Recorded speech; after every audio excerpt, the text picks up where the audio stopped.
negatif dia. Bagaimana logikanya ketika dia meningkatkan PKP? Oke, meningkatkan PKP berarti versi fiskalku, penghasilanku harus bertambah atau biayaku harus berkurang, versi fiskal. Dan koreksi negatif, penghasilanku harus menurunkan PKP ya, berarti penghasilan dari sisi fiskalku menurun, biaya dari sisi fiskalku naik. Caranya gimana? Caranya ini adalah rumus kan, kita udah berapa kali lah ngulang ini. Kalau koreksi positif, penghasilan fiskal versus penghasilan akuntansi itu lebih besar fiskalnya. Kira-kira logikanya gimana? Koreksi positif, penghasilan fiskal itu harus lebih besar daripada akuntansinya. Otomatis kan, karena kalau misalnya nih penghasilan versi akuntansi cuman 100, tapi ternyata versi fiskal 120. Nah, itulah yang dinamakan koreksi positif sebesar 20. Jadi, kenapa kok dipositifkan? Ya iya, karena secara fiskal nanti penghasilanmu itu akan bertambah. Ketika penghasilanmu bertambah, berarti itu akan meningkatkan penghasilan kena pajakmu. Intinya kan di situ ya. Ini udah rumus nih. Kalau kalian mungkin kalian akan lupa, tetapi ketika melihat ini PF lebih besar daripada PA, BF lebih kecil daripada BA, itu masuk koreksi positif, dan PF kurang dari PA, BF lebih dari BA. Ini yang koreksi negatif.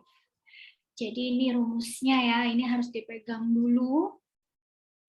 Dipegang dulu, baru kita ke soal.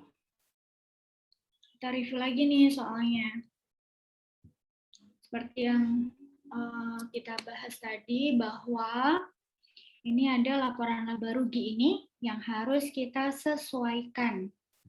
Sesuaikan dengan apa? Sesuaikan dengan aturan perpajakan atau aturan fiskalnya.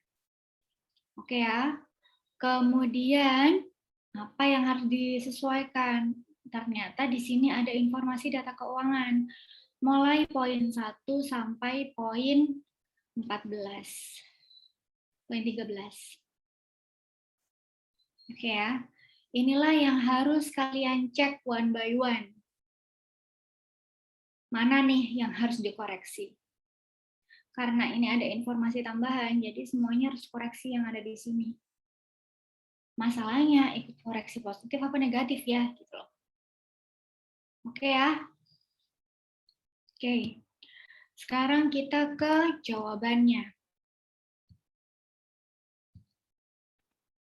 Nih.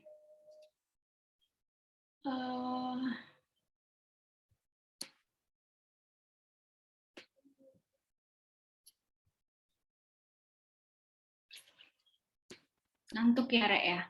Siang soalnya. Habis makan.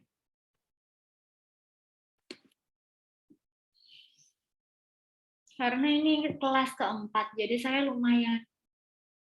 Dan dari tadi nge-zoom terus. Makanya kalau nggak interaktif, saya juga agak kecewa nih.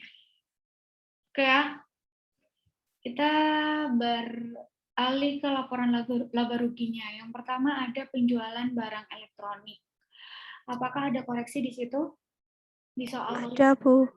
Aha. Apa? Erika? Koreksi negatif, Bu. Koreksi negatif. Kenapa ada koreksi negatif? Karena di laporan laba rugi itu kan tertulis 17.750.000.750 Bu. Kemudian di informasi data keuangan itu telah terjadi retur penjualan sebesar 5%. Jadi perlu dikoreksi fiskal negatif sebesar 887.500.000. Oke, terdapat retur yang belum dibukukan sebesar 5%. Oke ya. Berarti kan pengurang penghasilan. Ya kan? Berarti kan back to BPT tadi, kalau pengurang penghasilan berarti versi fiskalku penghasilan itu lebih kecil. Ketika lebih kecil berarti menurunkan PKP. Kalau menurunkan PKP berarti koreksi negatif. Oke ya? Oke, kemudian yang kedua, penyerahan jasa reparasi.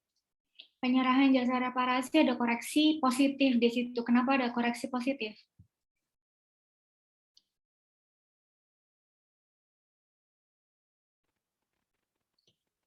Nafa?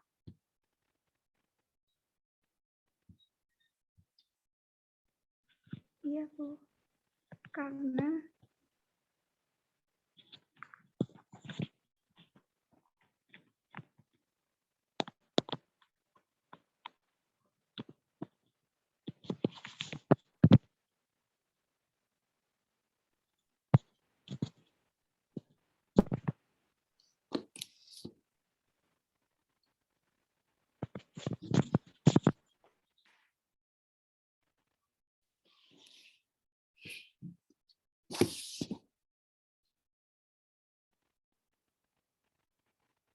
Yang lain? Kenapa ada koreksi positif di situ? Izin menjawab, Bu. Iya, Putri. Ya, karena penyerahan jasa reparasi ini kan PPh pasal 23. Nah, itu nanti karena belum dicatat, jadi harus dimasukkan ke koreksi fiskal, jadinya nanti menambah ke penghasilan kena pajaknya. Jadi nanti koreksinya positif, seperti itu. Oke, ini perhitungannya ya. Itu kalian cek ada di nomor 2, poin 2. Penyerahan jasa reparasi diberikan kepada beberapa pelanggan utama, antara lain itu ya. Sisanya adalah kepada pelanggan kecil yang semuanya tidak memotong PPh pasal 23. Jadi kita hitung nih, kita hitung nilai transaksinya berapa, nilai DPP-nya berapa, kemudian PPh 23-nya berapa. Ini yang kita masukkan ke koreksi positifnya. Oke. Kemudian persediaan barang dagangan ada koreksi?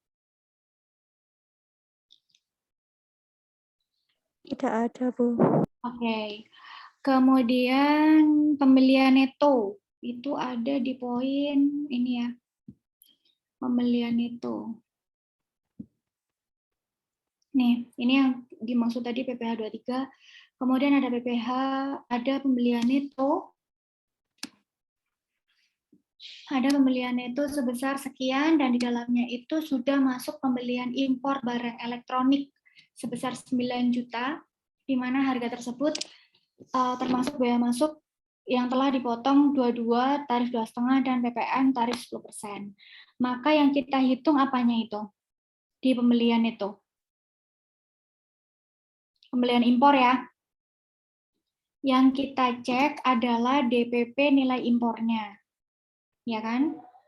DPP nilai impornya berapa, kemudian PPh dua-duanya berapa, kemudian PPN-nya berapa. Jadi DPP nilai impornya kan ini 9 juta.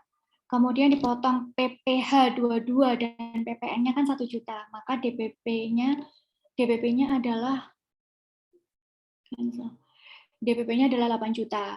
Dari mana dapatnya? Ya hitungan balik lagi kayak yang dulu itu dalam 100 plus 2,5 plus 10 dikalikan pembeliannya 9 juta. Jadi kalau kita dulu kan komponennya apa, kemudian jadi pajaknya berapa, kemudian totalnya berapa, plus nilai dasarnya kan. Nah kalau ini tuh dibalik gitu loh. Jadi kita udah tahu nih 9 juta tapi itu udah include kayak gitu loh. Jadi kita mengeluarkan PPN dan mengeluarkan PPh dua-duanya. Oke ya, PPh dua-duanya 2,5%, PPN-nya 10%. Oke ya, ini ya. Oke, kita back to jawabannya.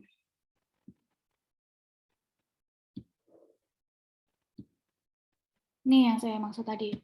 Jadi kan kita udah tahu nih 9 juta. Kemudian kita lihat DPP-nya. Untuk apa? Untuk mencari PPh 22 dan PPN-nya. PPN-nya tadi berapa? PPN-nya kan 10%, PPh 22-nya 2,5%. Akhirnya ketemulah 1 juta. Karena apa? Karena tadi di situ udah dijelaskan bahwa pembelian sudah dipotong PPh 22 dan oke. karena sudah dipotong maka harus dikeluarkan, gitu ya. Kemudian di persediaan akhir tidak ada koreksi total HPP, laba bruto. Oke. Kemudian ini dicek lagi, berarti kan kita pakai yang ini ya. Pakai yang ini. Kemudian sekarang kita ke beban-beban. Kembali lagi ke soal. Yang pertama, dalam gaji dan upah termasuk biaya outbound manajemen karyawan di soal poin nomor 4. Dalam gaji dan upah termasuk biaya outbound. Outbound boleh nggak? Outbound apalagi untuk manajemen karyawan aja.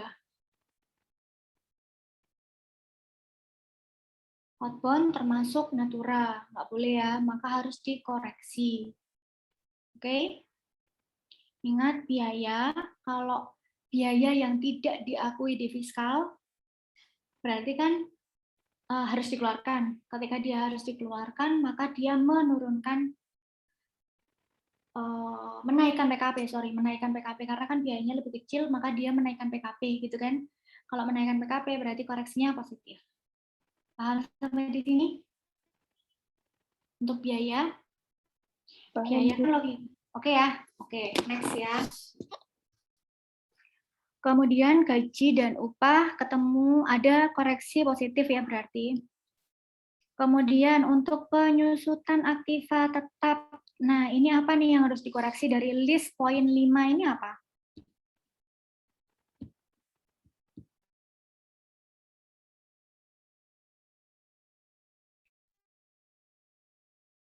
Metode GL dengan nilai residu 10% dari harga beli.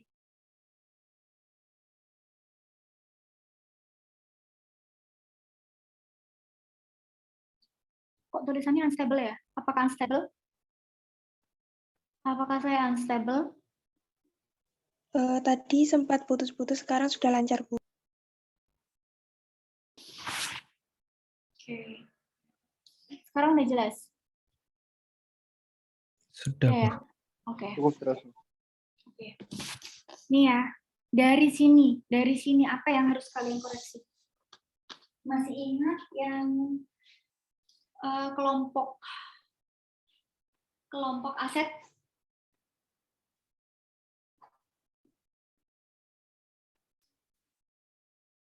Ada di list bukunya CV resmi.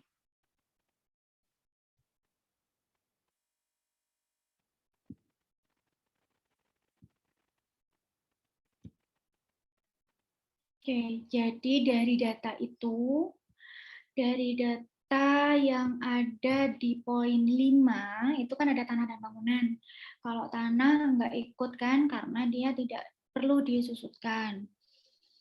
Nah, mulai dari bangunan sampai AC, itu ada kelompoknya. Kelompok permanen, 232, bla bla bla. Sedangkan di listnya ini, masa manfaatnya masih versi perusahaan gitu loh.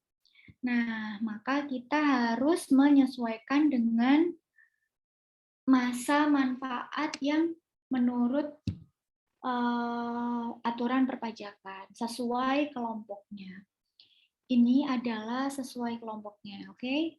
Bangunan, truk, motor, peralatan lain, meja kursi, lemari, rak, telepon, fax, AC, itu tahunnya ada di sini. Oke, jadi penyusutannya kita ketemu, maka penyusutan itu kita masukkan ke sini. Sama nggak kira-kira? Oh, ternyata nggak sama. Jadi yang diakui versi fiskal itu sekian, yang diakui versi akuntansi itu sekian, maka harus ada koreksi positif di situ. Karena kan mengurangi biaya kan, ternyata biaya versi fiskal lebih kecil. Ketika biaya versi fiskal lebih kecil, maka dia meningkatkan PKP. Jadi harus masuk ke koreksi positif. Gitu ya. Oke, next. Biaya sewa gedung, ada ini nggak? Ada keterangan nggak? Biaya sewa gedung ada di keterangan nggak?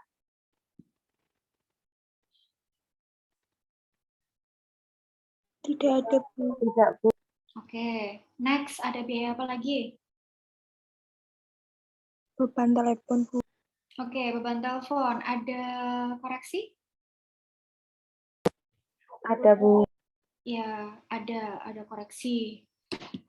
Karena beban telepon itu digunakan untuk pimpinan PT Hartoyo. Di situ ada ada ketentuan dari KEP 220 PJ 2002 bahwa yang boleh dibebankan sebagai pengurang itu sebesar 50%, maka kita akui 50%-nya. Oke, kemudian habis itu ada listrik air, boleh? Listrik air boleh ya. Kemudian setelah itu ada administrasi kantor. Apakah ada keterangan tambahan untuk biaya administrasi kantor? Ada, Bu. Di poin berapa?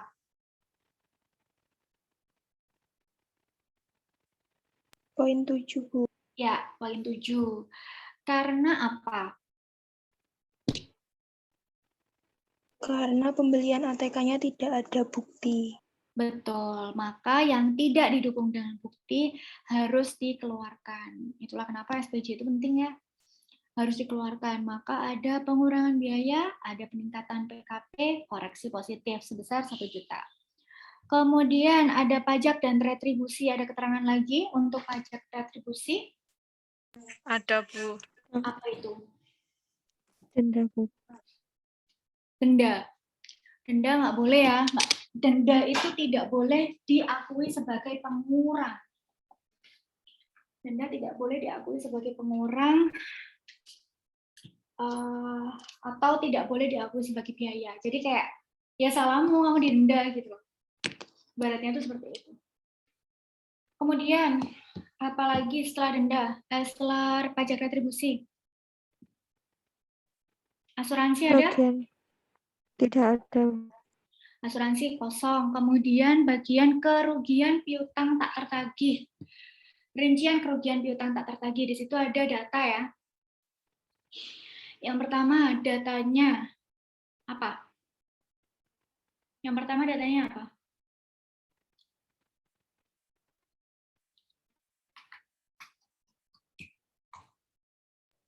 Piutang PT Abadi Nanjaya itu sebesar 50 juta sudah dibebankan Bu sebagai biaya dan juga sudah dilaporkan dalam SPT. Jadi sebesar itu dikeluarkan dari laporan perpajakannya Bu kalau tidak salah. Oke, jadi karena piutangnya itu sudah nyata-nyata tidak tertagih, intinya di situ kan, karena sudah dipublikasikan, kemudian sudah dilaporkan dalam SPT, maka dia boleh menjadi kerugian piutang tak tertagih. Kalau kalian ingat, dulu itu yang nggak boleh adalah CKP untuk jasa-jasa tertentu, perbankan itu nggak boleh. Ini yang non-deductible expense. Kalau kalian masih ingat, mata kuliah kita dulu yang non-deductible expense itu tentang itu.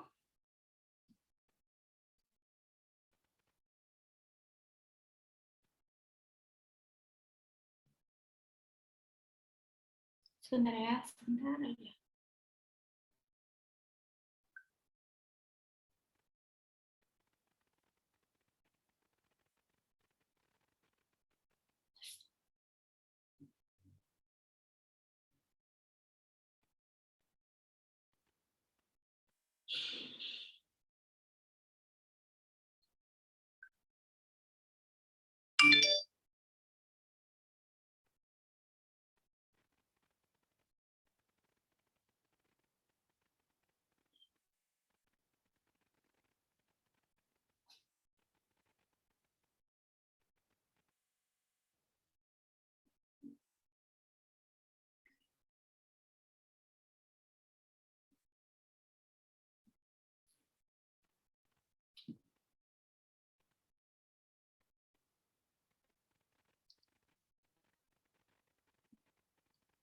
Oke, piutang yang pertama berarti udah boleh di non-deductible expense, dia boleh menjadi komponen biaya maksud saya.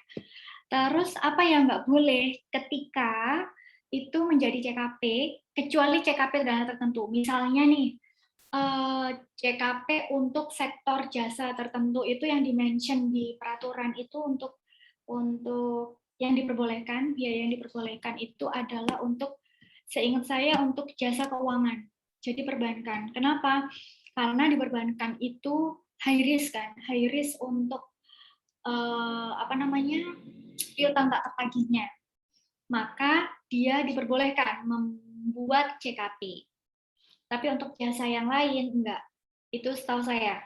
Kalian boleh cek lagi di deductible dan non-deductible expense. Kemudian ini poin yang kedua di situ adalah piutang ke PT Subur Makmur. Itu bukan jasa keuangan kan? Udah bukan jasa keuangan. Kemudian dia belum dipublikasikan. Berarti dia deductible or non-deductible expense.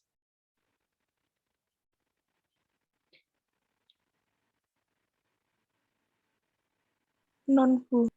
Ya, non-deductible expense, yang artinya dia harus dikeluarkan, begitu kan?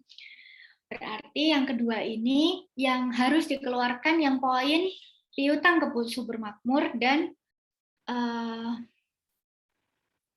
saya belum share yang soal ya, sorry. Kirain saya share soal. Nih, maksud saya. Nih ya. Yang ini penagihannya sudah dipublikasikan, daftar piutang sudah dilaporkan SPT, berarti ini boleh. Kemudian yang ini karena dia belum dipublikasikan dan kemudian di sini dia ada CKP. Ingat, CKP yang boleh diakui adalah CKP yang jasa keuangan. Berarti ini dan ini harus dikeluarkan. Berarti ada koreksi apa di situ? Positif, Bu. Oke, koreksi positif sebesar 50 juta dari 39.500 dan 10.500. Oke. Kemudian PBB dan biaya materai boleh diakui? Boleh ya?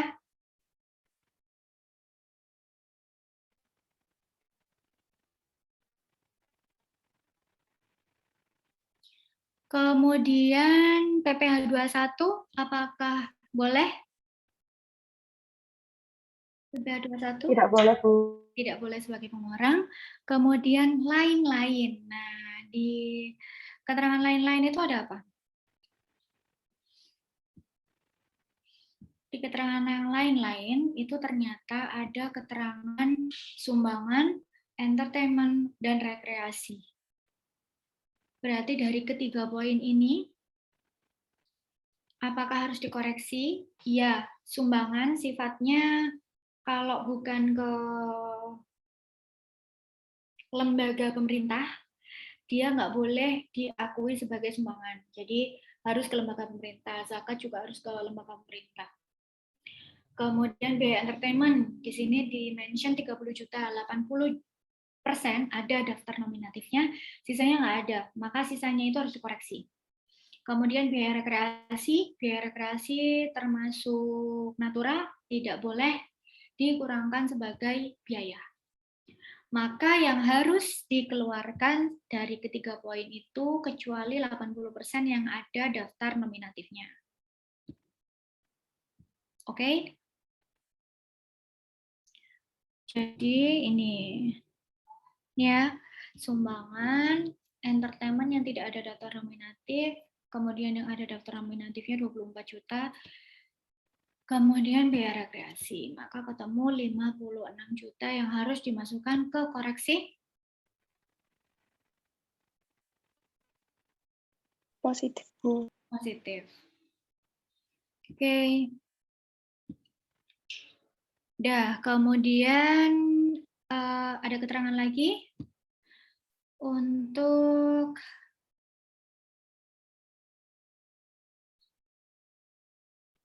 itu ya, perusahaan menjualnya secara distributor elektrik. Sekarang kita ke deposito Bank BRI. Karena dia itu depositonya. Jadi ini biar nggak double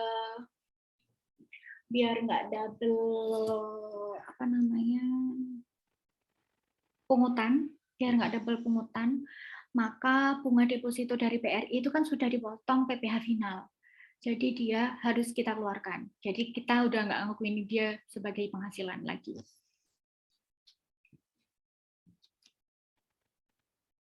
Kemudian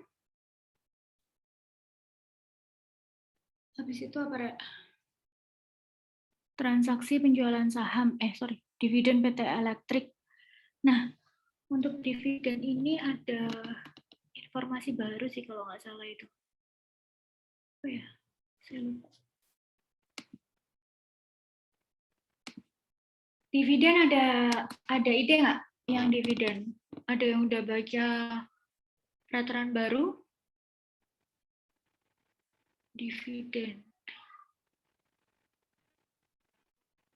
Pada UU Cipta Kerja, ketentuan ini diubah di mana atas dividen dalam negeri, BP Badan dalam negeri dengan kepemilikan saham berapapun tidak dikenai PPh.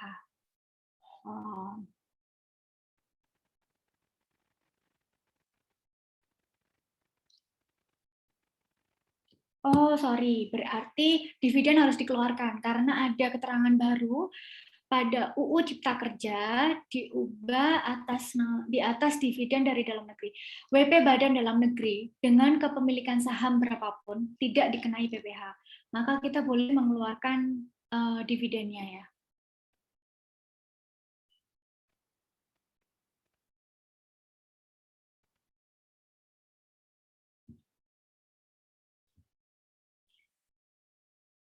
UU Cipta Kerja pada bagian ke-7 perpajakan pasal oke.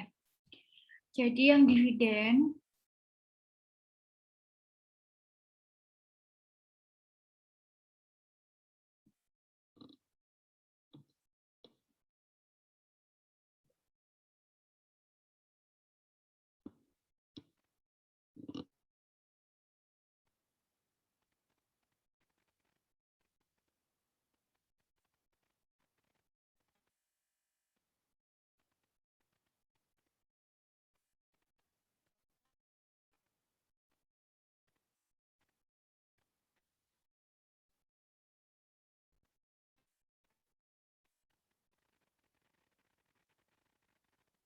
karena dividen ini ketentuan baru.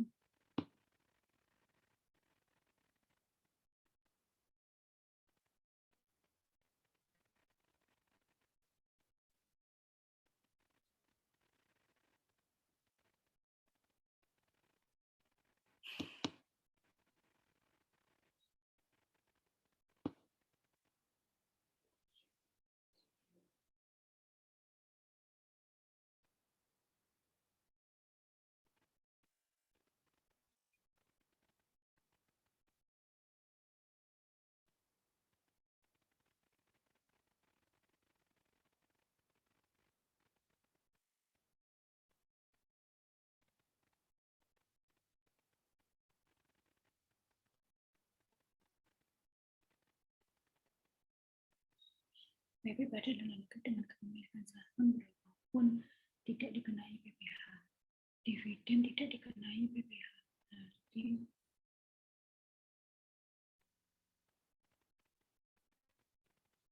gini ya, kalau dari keterangan yang baru, karena dividen itu sudah tidak dikenai BPh, maka harusnya ini kita keluarkan.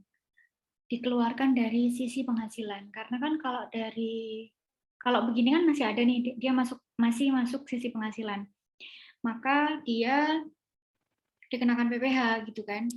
Nah, tetapi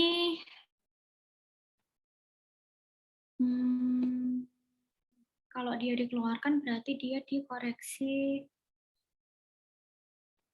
menurunkan PKP, koreksi negatif. Jadi 0. Tapi ini saya confirm dulu ya, apakah benar yang dimaksud tidak dikenakan PPh itu harus dikeluarkan. Dividen confirm dulu ya. Kemudian kita ke penjualan saham.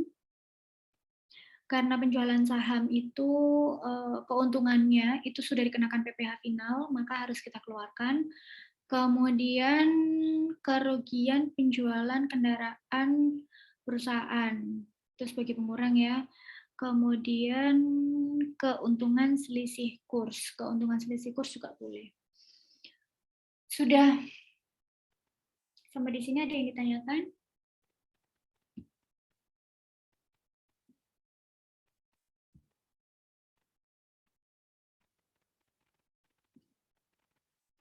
Untuk pengisian SPT 1771-nya bagaimana?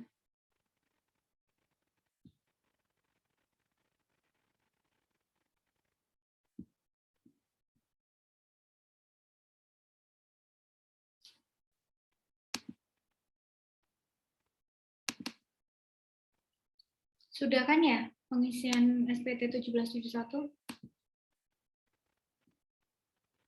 Sudah Bu, tapi yang bagian koreksi fiskalnya itu saya ada yang salah, jadi mungkin SPT yang 1771-nya ada revisi Bu. Oke. Oke, begini ya. Hari ini koreksi fiskal. Sebentar, saya make sure dulu.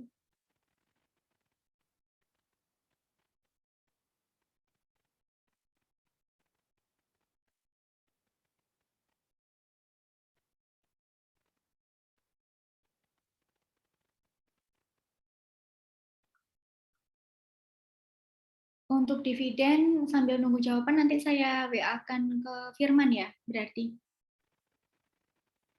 Apakah itu harus dikeluarkan apa enggak? Sementara begitu, nanti saya posting buat submission-nya jam malaman aja ya buat pembenaran koreksi fiskalnya. Oke, sampai ketemu minggu depan insya Allah di SPT 1771-nya. Terima kasih. Assalamualaikum warahmatullahi wabarakatuh. Permisi Bu Anissa. Oh iya, Gayatri. Bu, saya izin tanya yang di bagian pembelian neto tahun 2020 itu tadi Bu.